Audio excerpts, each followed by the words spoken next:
हाँ जी, सभी साथियों को नमस्कार। पशु ज्ञान वैट सब ऑफिशियल यूट्यूब चैनल पर आप सभी का स्वागत है।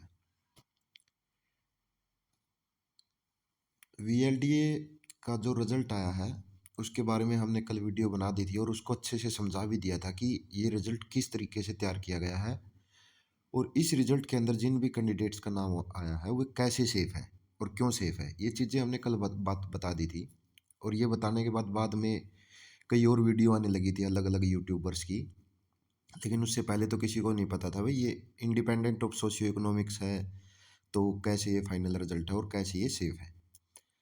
तो आज हम अपने ही चैनल के बारे में कुछ बातें करेंगे और कुछ बातें डीवी आगे की जो प्रोसेस है वीएलडीए की उसके बारे में बात करने वाले हैं। जब हमने ये चैनल स्टार्ट किया था उसके अंदर कंटेंट डालना शुरू किया, पहला एग्ज़ाम हुआ था वो पंजाब लाइव स्टॉक इंस्पेक्टर का हुआ था और जिन्होंने एग्ज़ाम दिया था और जो हमारे साथ कनेक्टेड थे, आप उनसे पूछ सकते हो कि हमने उस समय तक प्रीवियस ईयर की सिर्फ 14 वीडियो बनाई हुई थी और 14 वीडियो के अंदर से कम 60-70 के आसपास क्वेश्चन आए हुए थे, वो आप उनसे भी पूछ सकते हैं। उसके बाद वीएलडी एग्ज़ाम डेट के बारे में, वीएलडी एग्ज़ाम डेट के बारे में हमने कम्युनिटी के अंदर पहले ही डाल दिया था कि आपका एग्ज़ाम, और उसके अंदर फिर ब्रैकेट के अंदर 30 लिख के कि कन्फर्म जल्द ही हो जाएगा। अगर आप समझने वाले थे वो समझ गए थे, वही 30 तारीख को हो जाएगा। सेंटर के बारे में अपडेट कर दी थी। कई बच्चे बोल रहे थे कि सेंटर तो पंचकुला ही आएगा, लेकिन हमने बोल दिया था कि जो ये ग्रुप्स का जो एग्ज़ाम होने वाला है इनका सेंटर कुरुक्षेत्र या करनाल आएगा। तो आपका सेंटर कहाँ पर आया था? कुरुक्षेत्र आया था। इसके बाद जहाँ सबसे ज़्यादा कन्फ्यूजन थी बच्चों को कैटेगरी वाइज डाटा कि ये कैटेगरी वाइज डाटा गलत है आपका, कहाँ से निकाला, क्यों निकाला, तो इसके अंदर बहुत ज़्यादा मेहनत लगी थी। सीटी का जो प्री का रिजल्ट था उसको देखना पड़ा था, डिटेल रिजल्ट देखना पड़ा था और अब जो लिस्ट आई थी उसको देखना पड़ा था, फिर जाके कैटेगरी का पता लगा था। तो एक लिस्ट जारी कर दी थी हमने और उसी के अकॉर्डिंग आपको पता भी लग गया होगा कि ईडब्ल्यूएस की लिस्ट 63 नंबर पे क्यों गई है, क्योंकि उनके कैंडिडेट ही कम थे। हमने जो आंकड़ा बताया था वो लगभग 230 का बताया था और परफेक्ट आंकड़ा निकाल कर हर एक कैटेगरी का दिया था। और बीसीबी की क्यों ज़्यादा थी? आंसर की सबसे अच्छी बात यह कि हमने जो आंसर की बनाई थी वो 100% एक्यूरेट बनाई थी। वही आंसर की आपकी कमीशन की थी और वही आंसर की हमने पहले ही बना रखी थी। जिन्होंने हमारी आंसर की से जो मैच किए हुए थे वो सबके उतने ही क्वेश्चन बने जब एचएसएससी की आंसर की आई। और अब ऑब्जेक्शन की बात, ऑब्जेक्शन के लिए हमने बोल दिया था भाई ऑब्जेक्शन लगाना है तो लगा सकते हैं, लेकिन बहुत ही रेयर चांसेस है कि एचएसएससी उन ऑब्जेक्शन को माने। आज तक ऐसा कभी हुआ ही नहीं उन्होंने ऐसा किया हो। सिर्फ एक क्लर्क के एग्जाम के अंदर हुआ था, वो भी बाद में केस होने के बाद 4-5 क्वेश्चन थे। उसमें भी उसमें क्या किया था कि पहले अदर सेट में कोई क्वेश्चन आया हुआ था, उसके अंदर अलग आंसर माना हुआ था और उसके उस लड़के के जो क्वेश्चन पेपर था उसमें उसका अलग आंसर माना गया था, इसलिए वो आंसर चेंज करने पड़े थे बाद में। अब देखिए जो हमने स्टार्टिंग के अंदर कट ऑफ बनाई थी, जैसे ही एग्ज़ाम हुआ हमने आंसर की बनाई और उससे नेक्स्ट डे हमने एक आंसर कट ऑफ बनाई थी। उस कट ऑफ के अंदर हमने क्या बोला था कि जो जनरल है उसकी लिस्ट 68 से 69 नंबर तक रहने वाली है। 69 नंबर बोला था हमने और अलग अलग कैटेगरी का बता दिया था। तो जो ये टेलीग्राम पे ग्रुप बना रखे हैं, अलग अलग जगह पे ग्रुप बना रखे हैं वहाँ से कई बच्चों के स्क्रीनशॉट आए कि इसको कुछ नहीं पता, ये तो सिर्फ 20-25 बच्चों का 100 बच्चों का डाटा कलेक्ट करके ये बता रहा है। लेकिन जो चीज़ें पहले बनाई जाती है और दिमाग में आती है और एग्ज़ाम का जो लेवल है वो देख कर बनाई जाती है, वो बिल्कुल ही एक्यूरेट निकलती है। तो हमें तो ऐसा ही लगा था और थोड़े दिन पहले ही हमने कल परसों की बात है, जो हमने व्हाट्सएप ग्रुप बनाया हुआ पशु ज्ञान, उसके अंदर मैंने एक हिंट और दे दिया था कि जो अब बातें आ रही है ये है कि 70+ क्वेश्चन वाले 381 बच्चे हैं। तो उसके बाद भी ये चली बातें ग्रुप में, फिर बच्चों के स्क्रीनशॉट आने लगे कि फलाना जो टेलीग्राम ग्रुप उसमें बोल रहे हैं कि उसको कुछ नहीं पता, पशु ज्ञान चैनल बनाकर उसका तो पशुओं जैसा दिमाग हो गया है। तो उन बच्चों के लिए सिर्फ एक ही संदेश है, उन भाइयों के लिए एक ही संदेश है, अगर पशुओं जैसा दिमाग हो जाता अगर है तो ये चिंताएं तो रहेगी ही नहीं। दूसरा फिर वीडियो बनाने की भी क्या ज़रूरत है? फिर तो किसी की जिम्मेवारी ही नहीं रहती कि हमें किसी के बारे में क्यों सोचना। अब तो बस ये सोचा जाता है कि भाई हाँ कुछ यार दोस्त है, साथी है, वे भाई आगे निकले, छोटे भाई आगे निकले, उनको पढ़ाया जाए या फिर उनको कोई इन्फॉर्मेशन है वो दी जाए, फिर तो टेंशन ही नहीं रहेगी, किसी को कोई कुछ देना ही नहीं। तो थोड़ा ध्यान रखें इन बातों का भाई, क्योंकि डिपार्टमेंट में आना है आपको, और जो अच्छी बातें हैं जो ग्रहण करेंगे तो वो तो अच्छी ही रहेगी, रिस्पेक्ट से बोलोगे तो रिस्पेक्ट मिलेगी, और जो नहीं बोलेगा भाई वो तो ठीक है। इसके बाद अब बात आती है ईएसएम सीट्स की।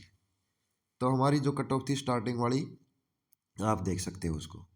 ईएसएम सीट्स, ईएसएम सीट्स के बारे में जब सबसे पहले मैं मिला था चेयरमैन साहब से, उन्होंने बोला था कि 100% कन्वर्ट होगी, आप एक अप्लीकेशन दे दीजिए। फिर मैंने कैंडिडेट्स को भी बोल दिया था कि आपको ये कन्वर्ट करवानी है तो आप एक अप्लीकेशन दें और वो कन्वर्ट हो जाएगी। तो आप देख सकते हैं वो कन्वर्ट हो चुकी है। रिजल्ट कन्फ्यूजन है, रिजल्ट कन्फ्यूजन को हमने सबसे पहले दूर किया कि कैसा, क्यों ये रिजल्ट बनाया गया, कैसे रिजल्ट बनाया गया, ये सीटें वैकेंट क्यों रखी गई है, और जिनका नाम इस रिजल्ट के अंदर आ चुका है क्या वे पूरी तरह से सेफ है। तो ये कन्फ्यूजन भी हमने सबसे पहले दूर की। और मटेरियल जो हमारे ये यूट्यूब चैनल है, इसके ऊपर आप देख सकते हैं कि कैसा पढ़ाया गया है, और कैसा जिन जो भी यहाँ से पढ़े हैं उनको एग्ज़ाम के अंदर कितना फ़ायदा मिला है, ये चीज़ें भी आप देख सकते हैं। चंडीगढ़ वेटनरी इंस्पेक्टर के अंदर भी कुछ क्वेश्चन ऐसे थे जो सिर्फ हमारे ही यूट्यूब चैनल पर करवाए गए थे।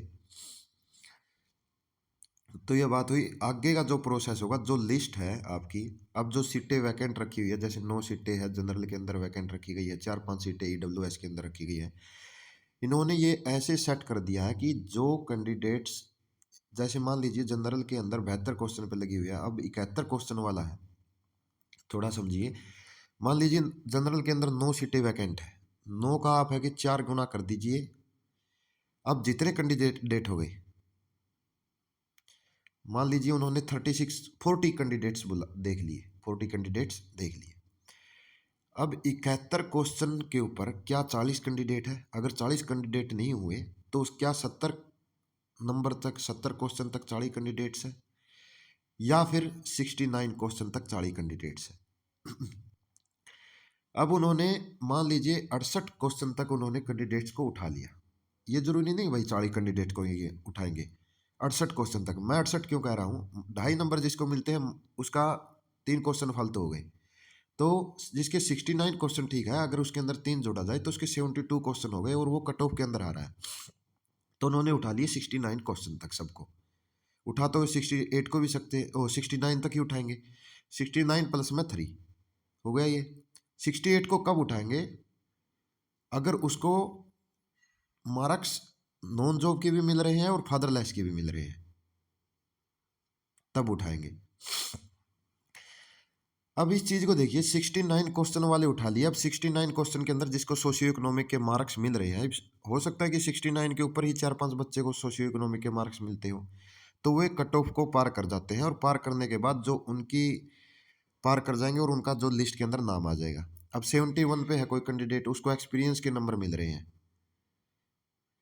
मेरा दोस्त है एक राहुल कुंडू टिटोली से, उसको 71 क्वेश्चन है और उसको 2 नंबर एक्सपीरियंस के मिलने हैं।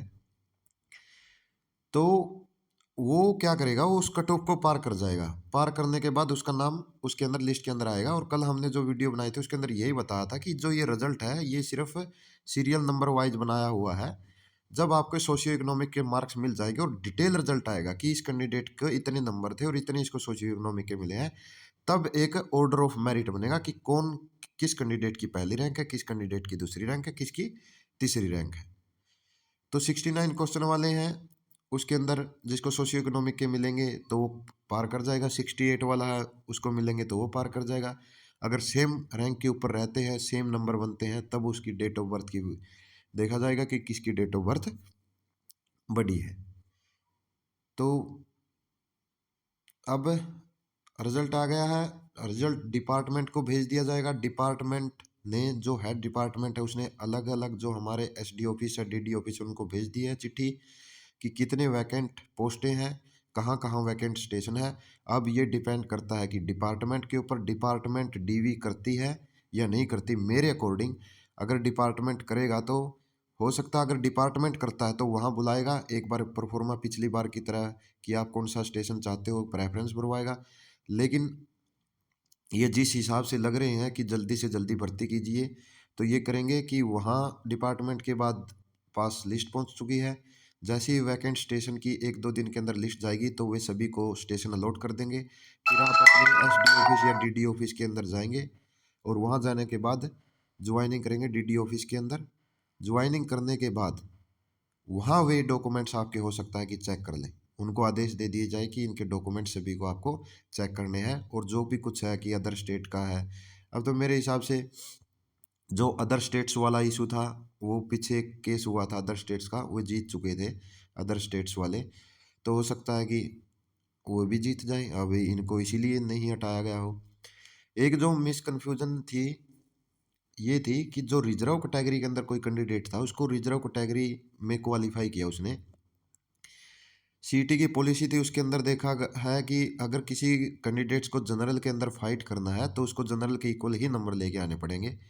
बाद में एक एचपीएससी का केस हुआ पीजीटी मैथमेटिक्स का, प्रोमिला का, महेंद्रगढ़ से है, वो केस जीत चुकी है। तब कोर्ट ने कहा था कि जो रिजर्वेशन बनाई गई है वो हर एक कैंडिडेट के बेनिफिट के लिए बनाई गई है, ना कि उनको कोई नुकसान हो।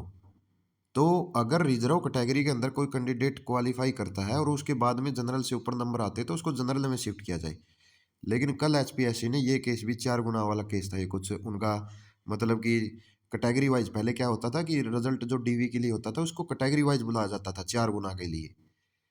और 4 गुना में हो सकता था कि जनरल के जो कैंडिडेट है उनकी लिस्ट कम पे लगे और जो कैटेगरी की उनकी तो ज़्यादा पे लगनी थी। ईडब्ल्यूएस की मान लीजिए अगर 10 पोस्टें हैं, 40 कैंडिडेट बुलाने हैं और जनरल की 40 पोस्टें हैं, तो उसके 4 गुना बुलाएंगे तो वे तो 160 कैंडिडेट हो गए, तो जनरल की तो वैसे ही कम हो गई। तब उसने केस किया था। तब कोर्ट ने कहा था कि कैटेगरी वाइज बुलाओ या फिर कैसे भी बुलाओ, आप किसी भी हालत में जनरल की कट ऑफ से जो रिजर्व कैटेगरी कट ऑफ उसकी ज़्यादा नहीं होनी चाहिए। लेकिन कल ये केस था, दोबारा से एचपीएससी ने इसके ऊपर जो भी बहस हुई तो वे जीत गए एचपीएससी वाले। अब दोबारा से वही मामला रहेगा डीवी के लिए, वे अपने 4 गुना वाले बुलाएंगे। तो उसी अकॉर्डिंग इन्होंने पहले ही, इनको तो पता ही था कमीशन को तो ऐसे होना है, तो इन्होंने रिजल्ट निकाला है। तो आशा करता हूँ सभी को ये सेशन पसंद आया होगा, जिंदगी भी जो भी डाउट है वे क्लियर हुए होंगे। और ज़्यादा से ज़्यादा चैनल को शेयर करें, सब्सक्राइब करें। अगर आपको अच्छी जानकारी मिल रही है तो चैनल को ज़रूर से ज़रूर शेयर करें। धन्यवाद।